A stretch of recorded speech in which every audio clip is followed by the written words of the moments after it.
Hello and welcome back to the channel. Thank you to all my new subscribers. The subscriber rate has really increased over the past few weeks and I'm not quite sure why, although I have made a few little tweaks, excuse me. Today we're going to look at a Awa 573Ma. According to Radio Museum, it was manufactured from 55 to 1958 and it's got a lot of similarities to the B15, which was a stalwart of the 1960s. I've worked on a number of these before, but not this particular model. The ones I've worked on have all been shortwave or 4-valve versions. This one has exactly the same lineup as the B15, and I reckon they just took this as a model and shrank it down a bit and put a smaller speaker in it. And then, of course, redesign the case and all that sort of thing. This particular example, I tested for about 30 seconds and it worked. I've changed probably about 4 or 5 caps in it, and there's a couple of caps which I haven't replaced simply because I don't have them. They're the big electrolytics. I've still got to put in order with Carl up in Canberra, but it is working now. There was something wrong with it and I fixed that, so you'll have to watch the video to find out. Okay, let's get into it, and again, thank you to all my new subscribers. Now this AWA is, as I said in the introduction, one of the 30 I picked up, and it does work. I did test it very briefly, so it's in very nice condition.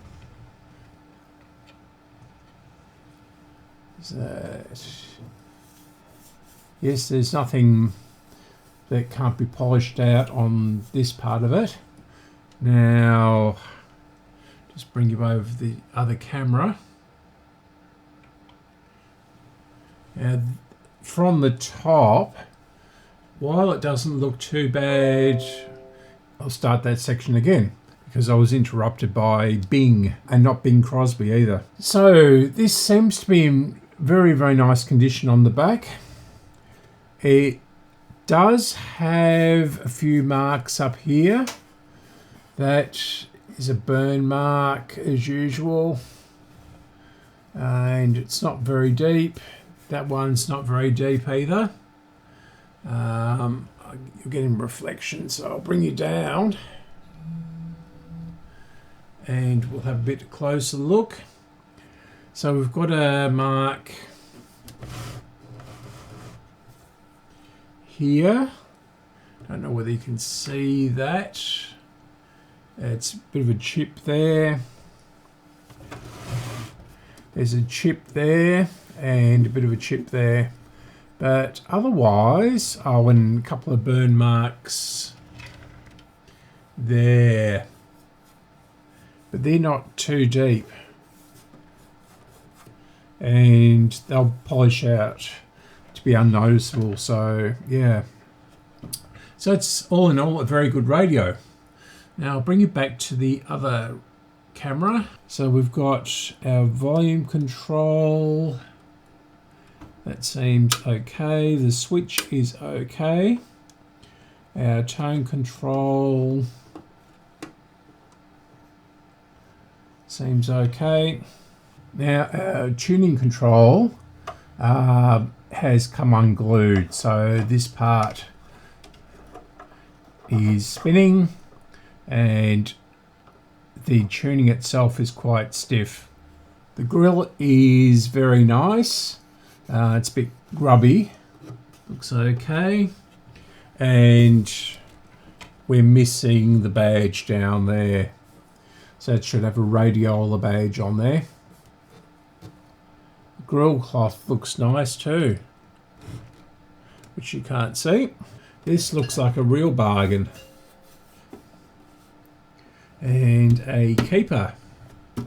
So I don't have one of these in this colour. Right, let's see if we can take it apart. So I assume the knobs come off. This one's going to be a bit tricky. Find my spoons. So I'll put these in here and just ease them off without cracking the front. Very easy. Now that, yep. So yeah, the front looks very nice, apart from the radiola badge. So as you can see, these are just glued together. So it's just a matter of, actually that centerpiece has fallen out. I think this will come around here. Yep. Nothing that a bit of JB Weld won't fix, or JB Plastic, or whatever it is. Plastic Weld. That can go on to there, like so. And that'll be an easy fix. Looks like it's been glued together before. Okay, let's do the other side.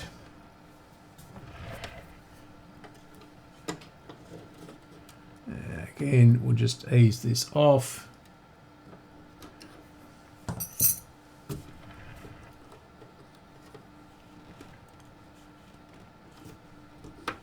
Yep. And again, this one is broken. This one's good though.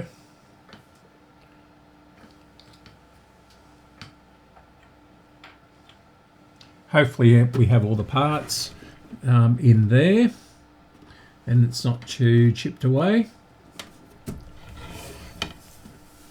And put on our back. And AWAs have these metal plates on the bottom.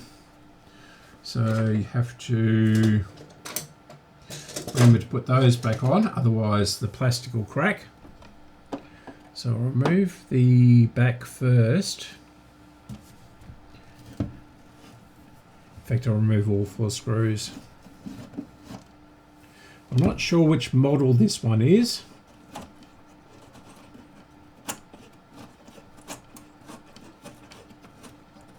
These are quite long.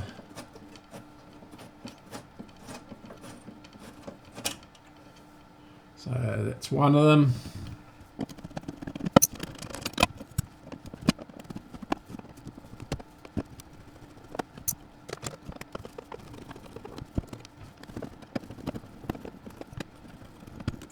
Right. And I'll just put all these together. I'm quite amazed that this is completely original. Normally they have missing screws or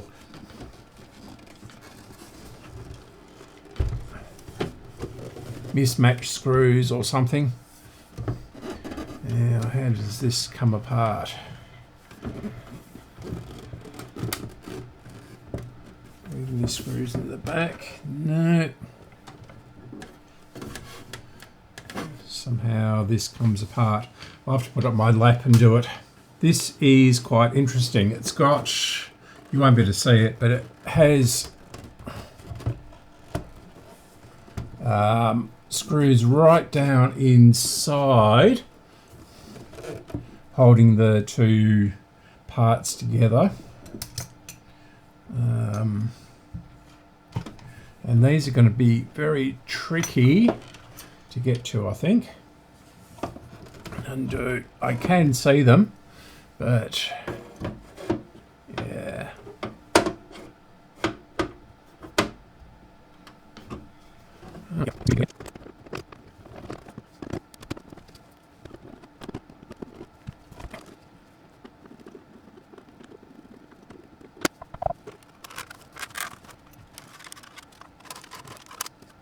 Right, so this one unfortunately is broken. As you can see, well, it's not actually broken, it's come unglued. So it's actually glued to the top of the radio. And yeah, it's very strange design. It's not really very serviceable. So that actually, yeah, I'm going to have to look at that a bit more carefully. Oh, I see the screw does come out, but that is obviously, and as you can see, that part just glues into the top of there. Yeah, not a very serviceable design, really. Okay, I can already see that someone's worked on this before and they haven't done a particularly good job on it. There is surface rust on there, which isn't a problem. This cap looks like it's original, 24, and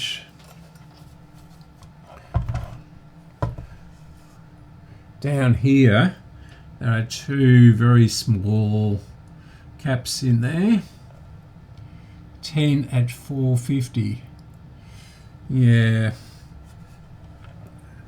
wouldn't like to trust this on a long-term basis. Let's have a look underneath. It's got new globes in it.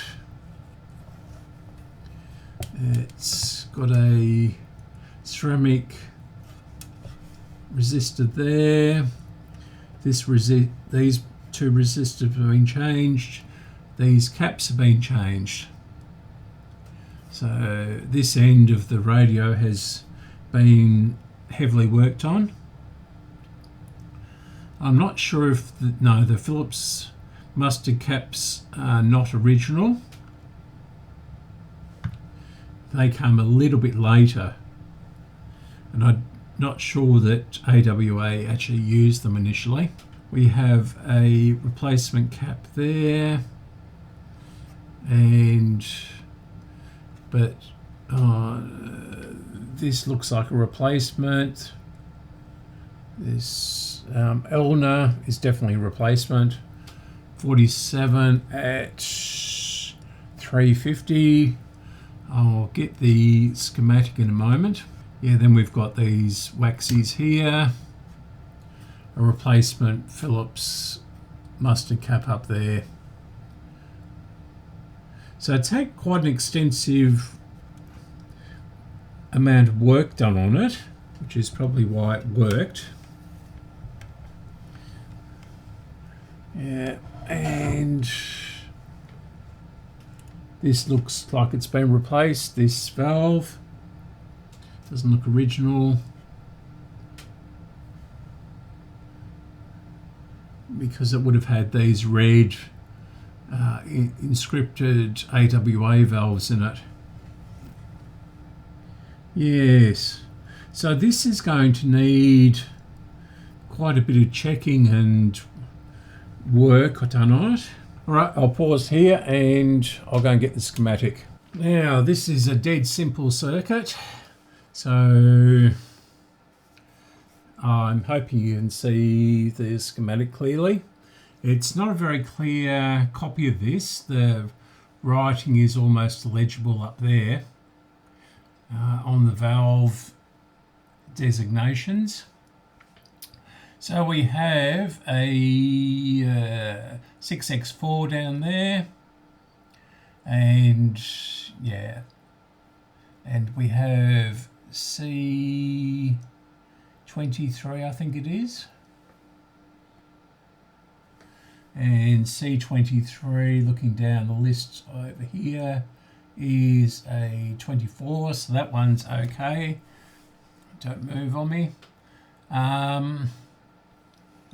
So it goes up to that transformer, and yeah, back into that one. Now at this end we've got our antenna, which is a loop stick on a ferrite rod. We've got, and that goes into our 6BE6, which is the converter valve. Then it comes through this coil and transformer and out into the 6BA6, I think. Yep. And then it goes through another tuned circuit there and into, and that of course is our IF amp. Then it goes into a 6AV6, which is our detector and AF amp, and also the AVC, of course, according to this. And then it goes into a 6 AQ5, which is our amplifier valve. So it's pretty simple, straightforward circuit. We just have the biasing and all that sort of thing. There's the volume control, I think. I'm not sure where the tone control is. So that's R13, which is, yeah, no, that's, doesn't actually say what that control is. And then there's another pot down here, so R7, and that would be the tone control or vice versa. So this is a pretty straightforward circuit. There's no voltages on the actual circuit. It does give a couple of voltages down here. Total current 50 milliamps, and back bias resistor R17 is 7.5. So 17. Anyway, the voltage on that is 7.5 volts. But other than that, we don't have any voltages other than the pretty standard voltages on the actual valves themselves. And yes, that's a 6X4 rectifier there. So, pretty simple circuit. I'm going to get on with it and replace a couple of those, or in fact all of the filter caps. So especially don't trust those two tiny ones on the top of the chassis. These little ones down here, they just don't handle the voltage that goes through these sets on startup. But yeah, and I've also noticed that the dial point has been painted with day glow paint. So that is going to have to be put back to its original white. I've changed the 47 microfarad and the 0.47, which are this one and this one. This one is particularly tired. It's measuring very, very high ASR. And so let's try this now. You're going to see the top of my head as usual. Otherwise, absolutely perfect, says Fiona in East Bentley. Is that one of the joys about the Bays Beaches? Joanne, hello. Hi, how you going? What did you want to tell us, Joanne? I was just thinking, you were comparing Sydney and Melbourne being a bay and Sydney being the harbour, and there's no doubt that Sydney Harbour is absolutely beautiful, but Melbourne Bay is accessible to everybody and Sydney Harbour isn't. That is one of the big points I was thinking I was going to make, is there's a little bit of elitism about the Sydney Bay, and that isn't the case in Melbourne. No, it's very accessible. So, and you can access parking-wise, you can access public transport-wise. I grew up in Bondi Beach and then moved up towards more Mentone, and I live on the surf coast now. So, I mean, Okay, so the outer control is the tone. An untouched gem. It's beautiful. So, do you think it's silly to try and compare ocean beaches with the bay beaches because it's just a completely different 100%. 100%. They're two completely different things. One is not better than the other. It's quite a bit louder than it was. So we'll try the racing station. Oh, this is really quite stiff. And I read in the manual or service manual, or whatever you like to call it there,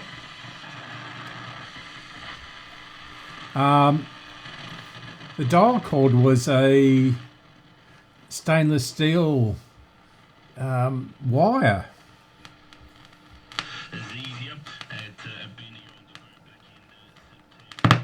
Whoa.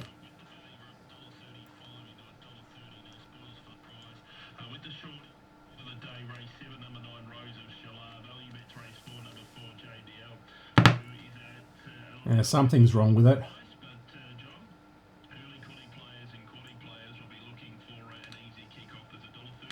Yeah, okay.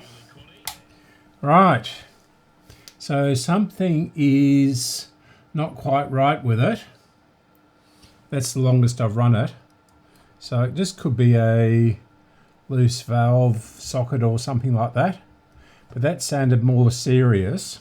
I haven't worked on one of these particular ones before. The broadcast band only. There's a shortwave and broadcast band version, and I have worked on a couple of those. So I'll pause it here and I'll spray out all the valve sockets and we'll see how we go. Be back in 1 second. Let's try it again. I'll turn it on. Hopefully I won't get in your picture too much. Has begun with them, but a few began well as well. No. Okay, there's something a bit more seriously wrong with this, I think. Why is it just working and then cutting out? Now, I don't want to run it for too long like that, but I'll take the voltage down a little bit to maybe 200 or something like that. It should still run.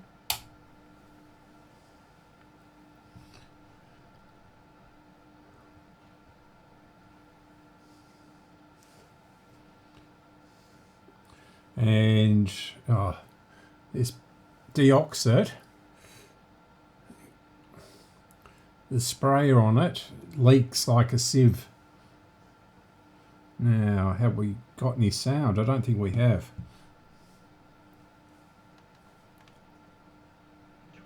Oh yeah. Showdraft fifth into the straight, looking for a run about to get it, and then came Typhoon, tipped below the 300 metres. Transatlantic went to the lead. Don't know if there's a lot of gas in the tank. Red Defcon on the outside, coming after it gamely. So is Itchy Barn, then Showdraft. If you're on the favourite, you're in awful pain. Red Defcon grabbed the lead. Showdraft comes through in the centre. Here's a good finish coming up as they reach the line. Showdraft went home too well and beat Red Defcon on Transatlantic. The favourite, the best he could do was third. Fourth was Itchy Barn. Then Typhoon Tip, followed by Ringer's Reward. Then the offer, Hyde Park. Well back was Red, on the verve. Second last revving up Charlie, and Lassaro last over the line. So I'm just tapping the valves. So Transatlantic outside the leader, briefly got to the front. But briefly being the operative word, because no sooner had it got to the front, you could see Anne Shones got anxious, and the challenges started coming left, right and centre, and in the end it was left between Showdra and Red Defcon. Red Defcon had reached the lead, but then Showdra, who got the gap, drove through and went home a little too well. Number 11 is the winner. Showdra, Nikita Berryman. Yeah, something not connecting.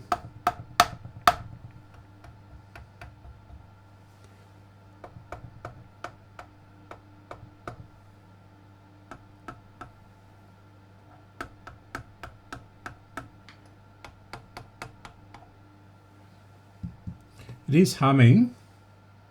So yeah. Okay. We'll have a look underneath. Definitely doesn't seem to be up the top because the valves are in very, very tightly. I had a bit of trouble getting them out.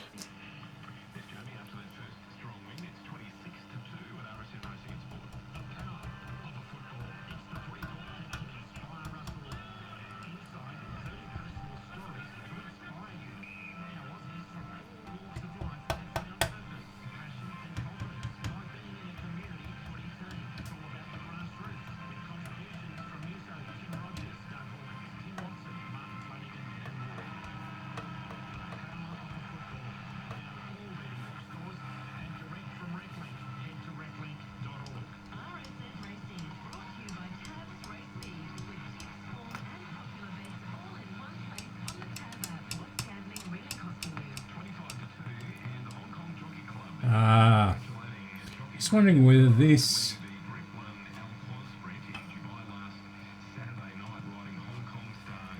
no, that seems to be all right. There's sort of looks like there's a crack across there. Aha, it's done it again.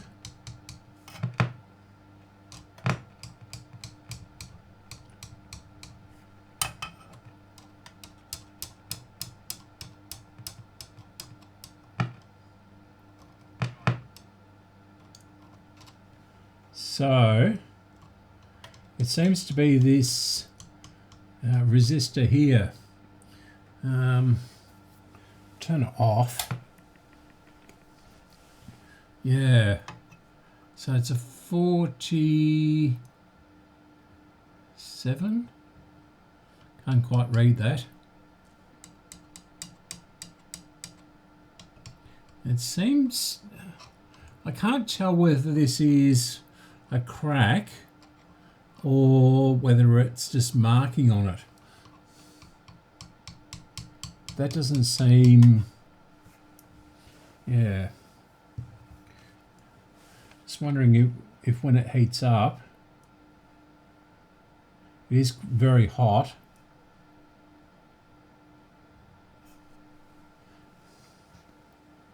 Yeah. Doesn't seem to be a crack, but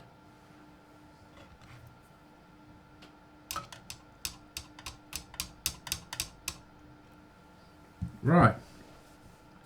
So have a look at the specs on it, because that looks like, where are we? 150, 1 watt. All of these are, I don't know, 220, 2000, 47K is a half watt. Is a half watt one. And why is it getting so hot? And the other one is a quarter watt one. 47K at half a watt. And it's getting very, very hot. What I will do is I'll see if I've got another 1 watt one. So it doesn't actually say whether what the power dissipation on it is. Now I've checked the ceramic cap that's in there, and that seems to be okay. I've had the multimeter on it when it's running, and it doesn't change resistance at all when it pops out, so I'm assuming that's okay. Now the next thing to do will be to change this output valve, which looks okay, so I'll do that. Pins on it look clean and everything like that, although the bottom looks a little bit on the burnt side, so maybe it is shorting inside or something like that when it gets hot. So I'll do that and I'll be back in a second. Let's try this again. This one is out of another radio, it's not a new one. I don't actually have any 6 AQ5s left. I did have quite a few, but I fixed so many radios in the last 6 months. So it's on. Now we'll see what happens when it warms up.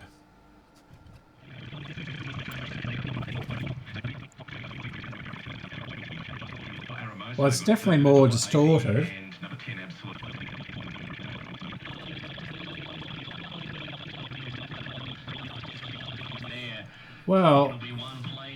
Well, that seems to have fixed it. Home into fourth after never looking a genuine chance in the race. So interim numbers 3, 1, 8 and 5, 3, 1, 8, 5, and Owen McGovern preparing the winner. Lord Panama getting the start. And it goes quite loud, as you can hear. So 27 to 19 and I think that's fixed it. I won't eat my strawberries until I've got the sugar and cream on them. So this one is fixed and ready to go out the door or up on my shelf. I think this one might be a keeper because it's got a gorgeous case. I really like this coral case. I'll polish it up a bit, see if I can get these marks out of it. Bang, crunch. Get these marks out of it. And yeah, it needs gluing up and doing a few things to it, but it seems to be a goer. Okay, let's try it on 3 low. So they're off and racing now, and Anna Carolina off the inside bounced out well.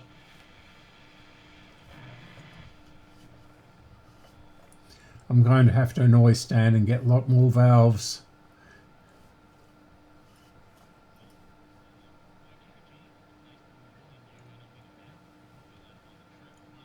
Classic ones that you hear about once you're talking to other people who are doing this trip. But it was phenomenal. It was one of the best places to land. But then, you know, it's the same thing in the Northern Territory. You know, if you get... Yep, it seems to be working. Those national parks in the Northern Territory, you're just going to see stuff that is unlike anything you've seen in your entire life. Kerry joins us. Hello, Kerry. Hi, how are you? What did you want to say, Kerry? Oh, we've been to Central Australia 3 times. Yep, it seems to be working just dandy. So I'll wrap this one up and edit this quickly, and so I can get this out on Friday. So thank you very much for watching. Thank you to all the subscribers that have come on in the last couple of weeks. And now all we need to do is get our hours up, or watch hours as YouTube calls it. And yeah, we'll go from there. So thanks again for watching, and thanks for subscribing, and I'll see you on the flip side.